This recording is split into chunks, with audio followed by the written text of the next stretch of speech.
There is one person in the state who does indeed need no introduction in a room of progressives in New Hampshire. It would be Arnie Arnesen. But I will nevertheless give an introduction, but it will be very brief. Arnie served in the New Hampshire House of Representatives from 1985 to 1993. She ran unsuccessfully, sadly, for governor in 1992. In 1996, she was a candidate for Congress. The same year, she was chosen by Glamour magazine as one of the 11 women that would change the world if she won. Arnie lost, and the world's gone to hell ever since.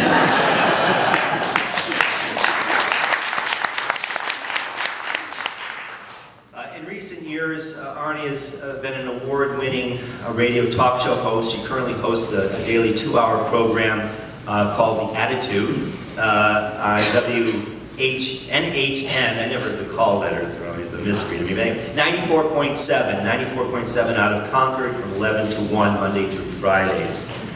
Throughout her entire adult life, whether she's running for office, holding office, as a radio talk show host, as a teacher, activist, speaker, whatever she is doing, her entire adult life, she's been a steady and strong voice for progressive policies and progressive values. Arnie, thanks for always being there, fighting the good fight for social justice. Please join me in welcoming the one and only our friend Arnie Arnesen.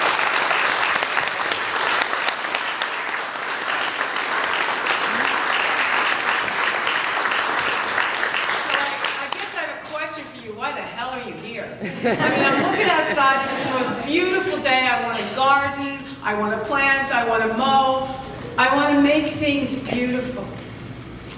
And the reason why we're here is that it's been so ugly in New Hampshire, especially in the last 2 years, that I had no choice, and I think you have no choice. Because this is not about progressive politics. This is about something so much more than that. Because there is something sick, and we need to address it.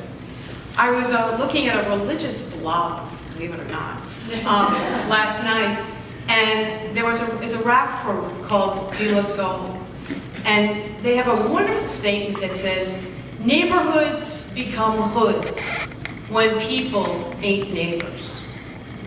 And as I'm listening to that, and I'm looking at it, I'm like, that's what's been going on for the last 2 years. Is that, you know, if there's a theme for the O'Brien leadership, is that the goal here is you're on your own, Jack. All right? Now, the problem with you're on your own, Jack, is that it really does dismantle relationship. It really does dismantle community. It really does pit neighbor against neighbor. And you've seen so many damn examples. I want to start with 4. They happen to be 4 potential constitutional amendments. We're not only going to screw neighborhoods, we're not only going to undermine the state, we're going to do it in the Constitution. So I'm looking at the constitutional amendments that are coming out of this legislature this year, and it blows my mind. First of all, one of them, unfortunately, has the support of 3 very, very powerful entities. This is the constitutional amendment about public education, CACR 12. Sadly, our quote-unquote Democratic governor supports it, the House supports it, and the Senate supports it. And what's the rationale of the constitutional amendment? Basically to undo all the work of the Claremont education lawsuit. And what was the Claremont education lawsuit about? You remember. The Claremont education lawsuit was about the fact that New Hampshire ranked 50th in state aid to education, and if you tripled our damn state aid, we'd still be 50th. And that's when the legislature could do whatever it wanted. If it cared about poor educational communities, it could cut any check it wanted. It didn't have to worry about the Constitution or the lawsuit or the requirement that they provide adequate aid to every single student in the state of New Hampshire. They could just invest in poor communities that had a need. Did the cash show up? No. All right? So what happened? It forced the hand of poor communities to go to court. And they won, every frickin' time. They've been to court how many times? And every time they go, they win.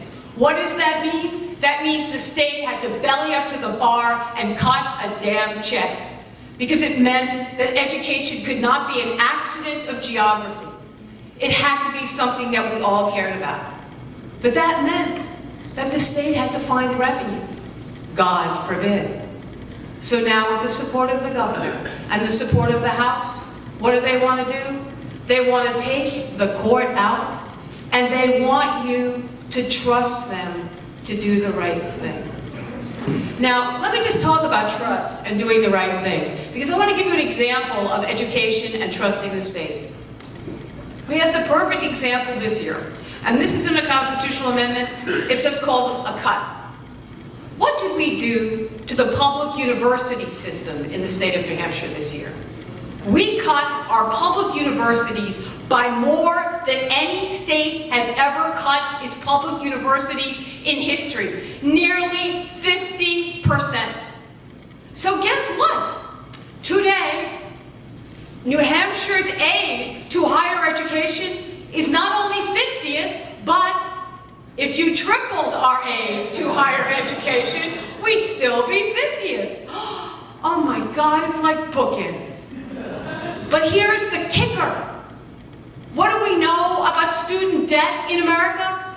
It has exceeded $1 trillion. It now is greater than any other debt in America, including credit card debt. You know that other little factoid, don't you? Which state students have the highest student debt in America? New Hampshire.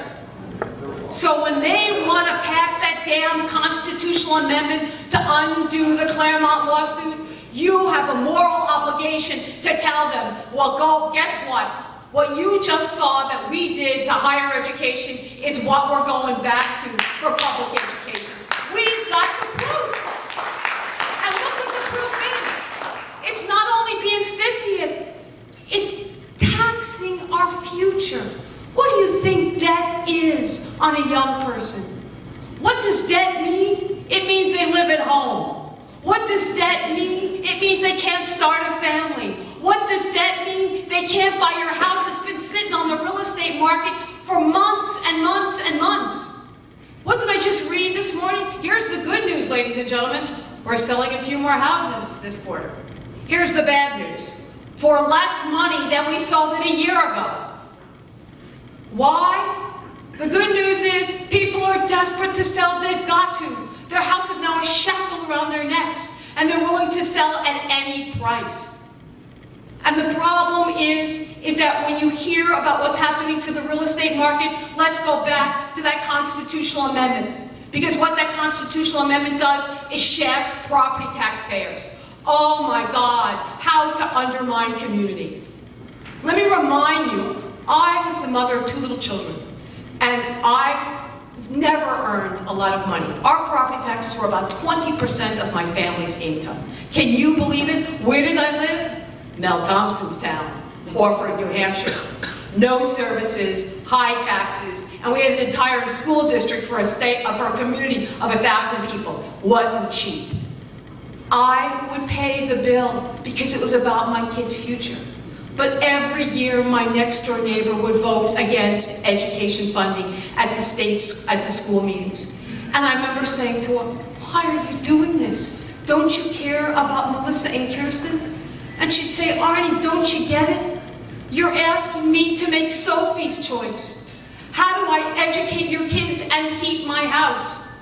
How do I educate your kids and pay my property tax bills? I'm 81. Everything has gone up except my income. And every year, you're asking me to pay more. And it's not that I don't care about your children. Ask me how I survive. Don't you see what the property tax does? It pits neighbor against neighbor. And if we undo the Claremont education lawsuit, and if we are stupid enough to pass that constitutional amendment, we will make it worse. And just when houses have less value and you can't sell, because what do the Republicans do? Well, if you can't afford your property taxes, just move. Screw you. You can't move. you're stuck. Just like mobile home folks have been. Remember, what was the problem with mobile home parks? They were captive tenants. They couldn't leave their park. It wasn't a mobile home. It was a cement home, stuck there. And we knew we needed to do something for them so they could secure their future. But guess what? Look what property taxes are doing to us. They're cementing us in place, and they're undermining our education. But that's just one constitutional amendment. Let me give you the conga line of the other three. My God, they're on a roll. They don't want to just change legislation. They want to leave a permanent scar on the state. So let's talk about CA-CR 6. Can I give you Part A or Part B? What's Part A? Part A is the House version of the constitutional amendment. This version says that you can't raise any taxes unless you have, is it 3/5 majority or 2/3? 3/5. All right? So they now want rule by the minority. They want to make it impossible for us to raise taxes no matter what happens in the economic climate. No matter what happens. And you know the first place that will see a funding cut? Education. You see, they're going to have to pay for the prison. They're going to have to pay for health. They're going to have to pay for education. If they pass the constitutional amendment, guess who goes to the back of the bus? Education does. So understand, this isn't about taxes. This is once again about property taxes. This is once again about undoing any sense of responsibility. Ah, but that's the House version. That's the version about taxes. The Senate's being so much more reasonable. What does the Senate want to do? They too want a CA-CR 6. But they want to limit spending. They want to put a cap on spending, and the House wants to put a cap on taxes. So O'Brien got the word that the constitutional amendment was changed in the Senate. And what was his reaction? I have a great idea. Let's do both. Oh my God, this is unbelievable. I mean, we might as well just shut the place down. You can't raise money, you can't spend money, you have no obligation for this, you have no obligation for that. Screw the Affordable Care Act, we don't want your health care plan. I'm looking at this going, what are you doing? And we're going to privatize our prisons. We have no job. We have nothing to do anymore. Just cut a couple of checks and we're done. But there's one more constitutional amendment, because we like it in fours. And what's that? That's to permanently and in perpetuity ban an income tax. All right? That's really not about an income tax. It's really about how we ever reform our tax structure. You and I both know that. Because the irony is, if we don't do an income tax, the only place we go is to the business community. And if we don't go to the business community, we'll go to the property taxpayer. But don't worry, we have a way of actually not going to the business community either. What's the voucher bill that's just come out? We now have a bill, it doesn't call it a voucher, it calls it scholarships. Oh, I just love that word. I can sleep with scholarship. So what's this? This allows the business community to write checks that they will send to these different groups that we haven't yet created. That will be these nonprofit organizations that you will send your business taxes to and get up to 85% credit for sending it to these groups that will then award scholarships to any young person in the state of New Hampshire who wants to go to a private or parochial school. And of course they have the chutzpah to say, oh, that's not going to hurt public education. It's giving poor people choices. I'm thinking, really? What school do you know costs $2,500? It's just giving rich people more choices, number one. Number two, what does it also mean? They said, oh, but just guess what, Arnie? You won't have to educate little Sally or little Tommy in school because they'll have the scholarship and they'll go to another school. And I said, oh, really? So let's see. The community won't be getting the aid for that particular student. What's the savings? Do you fire a principal when a student leaves? Do you fire a teacher when a student leaves? Do you close a classroom when a student leaves? You have the same expense, and again, less cash. So look what they're doing there. And so I'm looking at these bills and I'm going, isn't it easy? I hope they put all of them on election in 2012. Why? Because we can describe all 4 of those constitutional amendments the same way. It's a shift and shaft on property taxpayers. Every single one. They're elegant. They're not different. The result is the same, and we have an obligation to teach it. Because they're going to want to market it every other way, but we have to make sure that the truth gets out. The problem is you need to know who you're fighting, and it isn't a party structure anymore. Who are we fighting? We are fighting Americans for Prosperity. We are fighting ALEC. We are fighting the Tea Party. We are fighting the Free Staters. This isn't about, the Republican Party doesn't exist. Don't think this is about Republican politics. You will never see the Republican label on anything when it comes to these constitutional amendments. It will be under another name. And I have proof. I read an article by Fergus Cullen. Yes, yes. Fergus was great. Fergus wrote a column about a year ago. In fact, I know this because I just talked to a Wall Street Journal reporter. This is a sidebar. A Wall Street Journal reporter called me the other day going, Arnie, what the hell's going on in your state? And I said, you're calling me? You're from the Wall Street Journal? I said, what do you mean? He said, well, what's this Zig Heil stuff?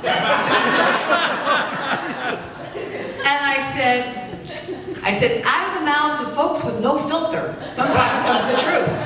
And so I started to describe to him what was going on, and what you need to know is that he was assuming that because we had a Democratic governor, that everything was fine. And you know, he knew that there was a Republican legislature, but everybody in the country always focused on states, but they never really focused on the legislature. They always focused on the governor. So he knew about Walker, he knew about all the other governors, he just didn't know what was going on here. And I said, well, we have a higher authority. He's actually more powerful than the governor, and his name is O'Brien. And so I started to describe to him all the different things that were going on in the state, because he wasn't getting any real answers from the Republican Party.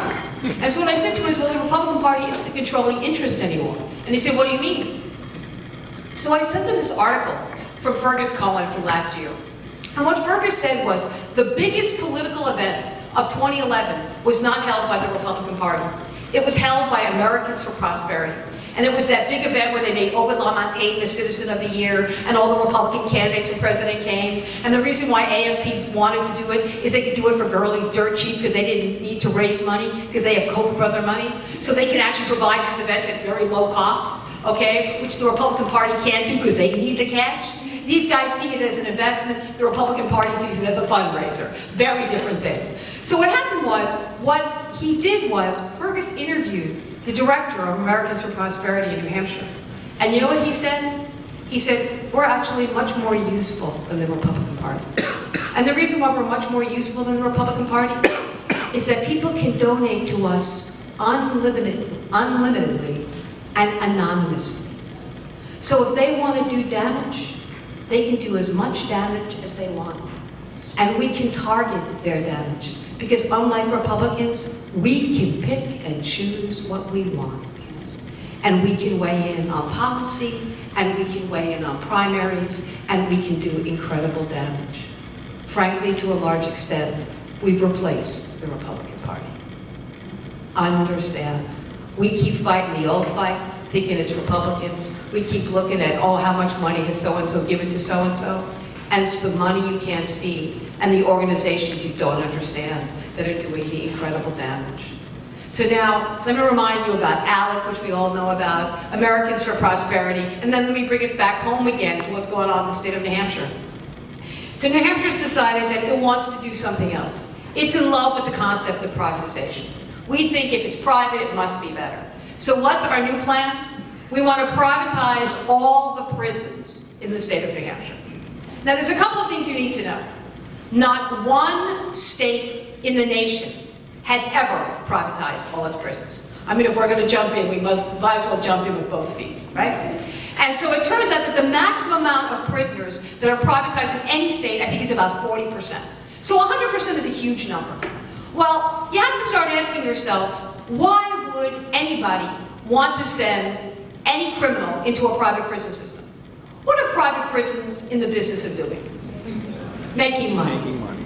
So if you're in the private prison business, what do you see want to happen? Well, first of all, what you want to see happen is that you have really long sentences. and that people stay for a really long time, and that people don't get rehabilitated because, heck, you don't want to send them out. And more important, you want to keep them there.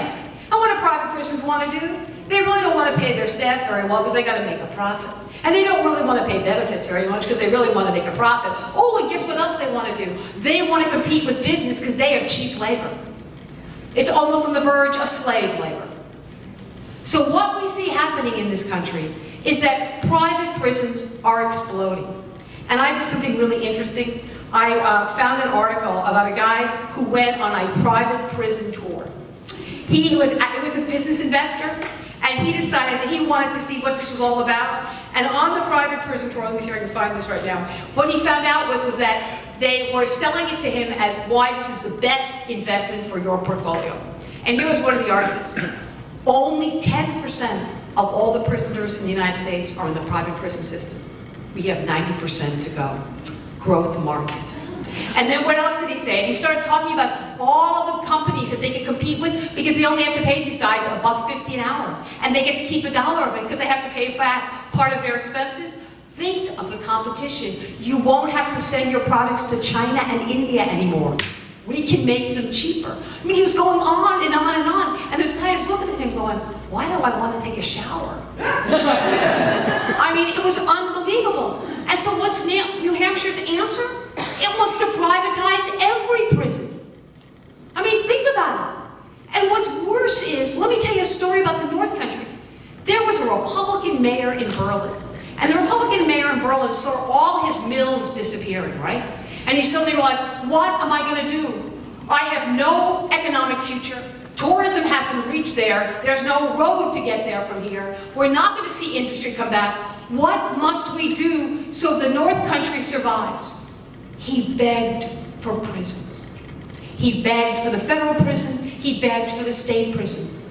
Do you know why, though? This is the really interesting sidebar. It wasn't just about jobs. Any jobs. He wanted jobs. No, no, no. He needed public sector jobs for this reason. Because they paid decent, because they had a health care package, and because they had a retirement plan.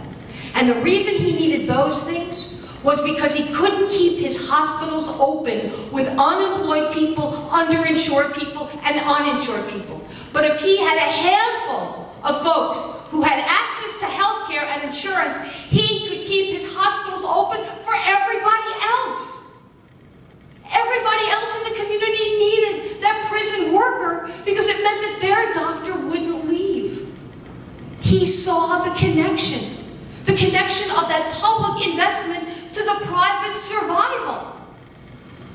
And now they're talking about privatizing the prisons? What the frick's the point? You're going to abandon the North Country again? Oh my God. And I'm looking at this and I'm saying, we have to fight. But it's not about, I'm not a progressive, I'm the radical middle. I am, and so are you. What is it that you want that 98% of us don't want? Who doesn't want to be able to go to a doctor when they're sick? Who doesn't want their kid to have a choice of calculus or geometry? Who doesn't want their kid to have a higher ed? Who doesn't want a family where they can afford a house? Who doesn't want a bill to pay their electric bill and know they can afford it? And know they don't have to, keep the outside because their house is so leaky. They can actually put the money into their home so they don't have to pay enormous bills for the rest of their lives. Who wants food on their table? Most of us want the same damn things. What the hell is dividing us? What is dividing us? We haven't sold the message right. I have told this story 1,000,000 times and you'll hear it from me another time. You remember the story, and some of you have heard me. I was running for Congress, and I'm in this meeting with all these sort of, highfalutin people, and it was a big financial donor event. And I remember thinking that I finally raised my hand and I said to, at that time it was Nancy Pelosi, who was not the head of the Democrats, but I said to Nancy, I said, Nancy, I'm really jealous of Republicans. And she said, really, Arnie, why? I said, because their entire ideology could fit on a bumper sticker. I said, and that ideology is no. No government, no services, no regulation, no taxes. I said no. I said no is so damn elegant. I said, you know why no is such a powerful word? It ends the conversation. You never have to explain no. I said, and you know what the problem with us is? We're about yes. Yes, some taxes. Yes, some government. Yes, some regulation. Yes, some obligation. Yes, some education. We are about yes. And you know the problem with damn yes? It doesn't fit on a bumper sticker. It takes time. It's nuanced. It's not yes to everything. It's yes to some things. But yes is so challenging. But you know what we have forgotten to do? We have forgotten to remind the American people that you build a life around yes, not around no. Yes, I love you. Yes, I'll marry you. Yes, I'll buy this house. Yes, I'll take this job. Yes, I will go to this school. You don't build lives around no. And yeses mean you will make mistakes. But no's means you build a hole. You go nowhere. We have forgotten what the American spirit is. We've forgotten to remind them what it is. It was not about no's. It was the adventure of yes. And that's what we have to do. And that's our job in New Hampshire. They keep talking about our forefathers. They were the riskiest people in the world. They didn't say no. We'd still be a British colony if they'd said no. And we have forgotten to celebrate our yeses. It's a great thing. It is our prize. And we run away from our prize. Before I let you go, I tell my last story. My last story is something I'm going to make photocopies of, so I want you all to have it. In 1997, I was a fellow at Harvard. And I had just lost my raise for Congress. And you usually go to Harvard as a fellow when you lose something. So, you know, all of you are sitting there going, how bad was your loss? And how bad was your loss? And, you know, it gives you a chance to regroup. So I walk into my office. And the first office is being held by the former governor of West Virginia. And the former governor of West Virginia says to me, Arnesen, get in here. And I said, sure, I'll talk to you. He said, you know, I used to be the head of the Democratic Governors Association. I said, oh, very nice. He said, and we used to sit around and talk about the fact that there was this crazy woman in New Hampshire who ran on an income tax. And I said, yeah, that's me. And his name was Gaston Caperton. And Gaston says to me, we used to say, why the hell would anybody want to do that, especially in the state of New Hampshire that, you know, basically is like tax neurotic. And I said, because it was the only way I saw to provide something in the way of justice and fairness and invest in the future. And that if we didn't do that, I didn't know what would happen. Of course, at the time, I didn't know about Metascam that would produce $1 billion, the Medicaid program, well, that's a sidebar. Anyway, so I said, I did it out of a sense of justice. I said, and there's also something else that's going to sound strange to you, but every once in a while when I would get nervous, like, why am I doing this? One day, I'm reading Parade magazine. He said, yes. And I read this article, and I realized that running on an income tax was okay. He said, Parade magazine? I said, yeah. I said, it was an article by James Michener. He said, huh. Now remember, this is 1997, I ran for governor in 1992, I'm at Harvard in Cambridge. He says, just a minute. He goes to his briefcase. He opens his briefcase. He pulls out an article, and he says, was this the one from Parade? I looked at him, and I said, you too? He said, me too. This is 1997, everyone. So I've taken a couple paragraphs from this amazing article, which is something that you should almost, it's like my Bible. It's something you should read every night and remind yourself about why you do what you do, and why you believe what you believe, and why you're right, and you're not left, and you're not right, and you're not progressive, and you're not liberal. You are where we all have to be. And Michener begins this piece in 1991. And he's talking about his first exposure to talk radio in Florida.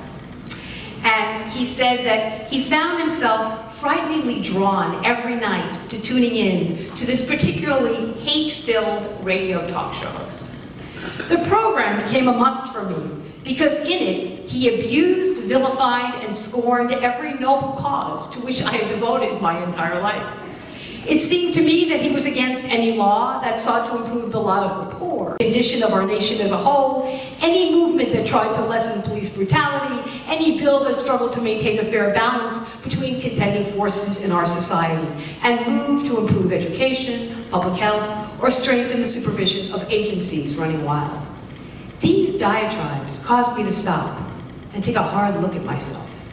But I learned one valuable trick. Listen to this. Listen carefully.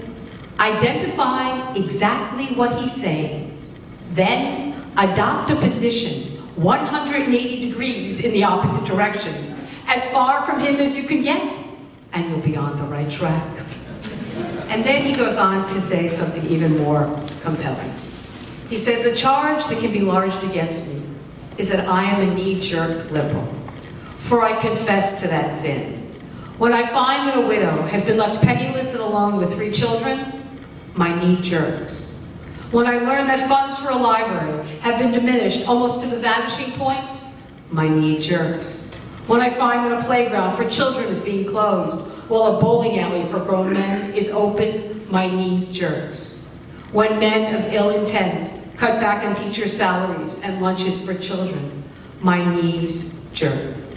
When the free flow of ideas is restricted, when healthcare services are denied to whole segments of the population, when universities double their fees, my knee jerks. And this is one of my faves. And when I learn that all the universities in Texas combined graduated 2 future teachers qualified to teach calculus, but more than 500 trained to coach football, my knee jerks.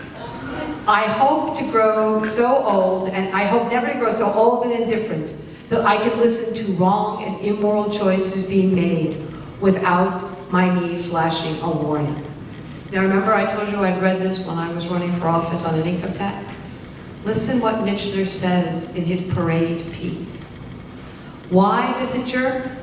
To alert me that I've been passive and inattentive too long. To remind me that one of the noblest purposes for which human beings are put on earth is to strive to make their societies better, and to see that gross inequities are not perpetuated. And to halt them requires effort and financial contributions, usually in the form of taxes. The best expenditure of money I have made in my life has not been for what has made me either happier or more comfortable, but for the taxes I have paid to the various governments under which I have lived. In general, governments have spent their share of my money more wisely and with better results than I have spent my own funds. He actually talks about taxes. And then he ends this way. When I have been dead 10 years, and a family comes to tend the flowers on the grave next to mine, and they talk about the latest pitiful inequity plaguing their town, they will hear a rattling from my grave and can properly say, that's Jim again, his knee is jerking.